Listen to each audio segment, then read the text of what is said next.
ජපන් භාෂාව සරලව ඉගෙන ගනිමු 24 වෙනි කොටස තමයි ඔන්න අද අරන් ඇවිත් තියෙන්නේ. අද අපි ඉගෙන ගන්නේ කා නිපාතය ගැන. අද පාඩමේදී මම kanji ඇහැට හුරු වෙන්නත් එක්ක kanji යොදපු වචන වැඩිපුර භාවිතා කරලා තිනවා. ඒත් ඔයාලට අමාරු වෙන්නේ නැහැ ඉංග්‍රීසි ප්‍රොනවුන්සියේෂන් එක තියෙන නිසා. එහෙනම් අපි බලමු කා නිපාතය කියන්නේ ජපන් භාෂාවේදී ප්‍රධාන වශයෙන් ප්‍රශ්නයක් අහන විට තේරීමක් පෙන්වන විට සහ අවිනිශ්චිත අර්ථයක් දක්වන්න භාවිතා වන නිපාතයක්. පළවෙනි අවස්ථාව බලමු ප්‍රශ්නයක් අසන විට භාවිතා වන අවස්ථාව වාක්‍ය අවසානයේ කා යොදා ප්‍රශ්නයක් බව පෙන්වනවා. උදාහරණයක් අනතවා ගකුසෙයි දෙස්කා ඔබ ශිෂ්‍යයෙක්ද?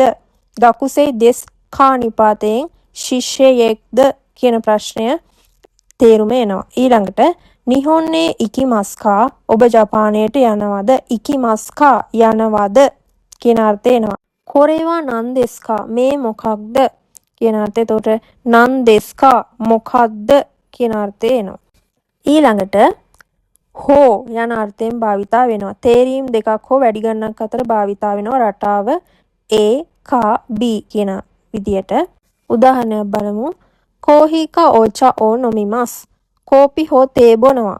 කෝහිකා ඕචා කිව්වහම කෝපි හෝ තේ කියන අර්ථය එනවා. ඊළඟට දොයෝබිකා නිචියෝබිනි ඉකිමස්. සෙනසුරාදා හෝ ඉරිදා යනවා.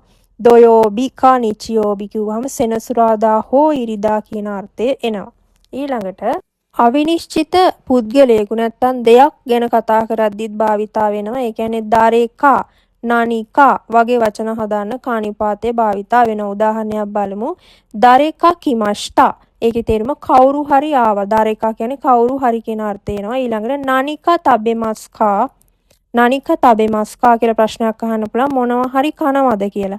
නානිකා කිව්වහම මොනවා හරි කියන අර්ථය එනවා. දොකොකයේ ඉකිතයි දෙස්. දොකොකයේ ඉකිතයි දෙස් කියන්නේ කොහේ හරි යන්න කැමතියි කියන අදහස. දොකොකයේ කිව්වහම කොහේ හරි කියන අර්ථය එනවා. ඊළඟට කදෝක රටාව සමග භාවිතා කරනවා. මේ කදෝක කියන්නේ ද නැද්ද whether or not කියන අර්ථය දෙන ව්‍යාකරණ රටාවක්. ඒ සම්බන්ධව වැඩිදුර අපි ඉදිරියේදී කතා කරනවා. දැනට මේ විදිහට කෙටියෙන් බලමු. උදාහරණයක් ගත්තොත් ඉකු කදෝකා වකරිමසෙන්. යනවද නැද්ද කියලා දන්නේ නැහැ.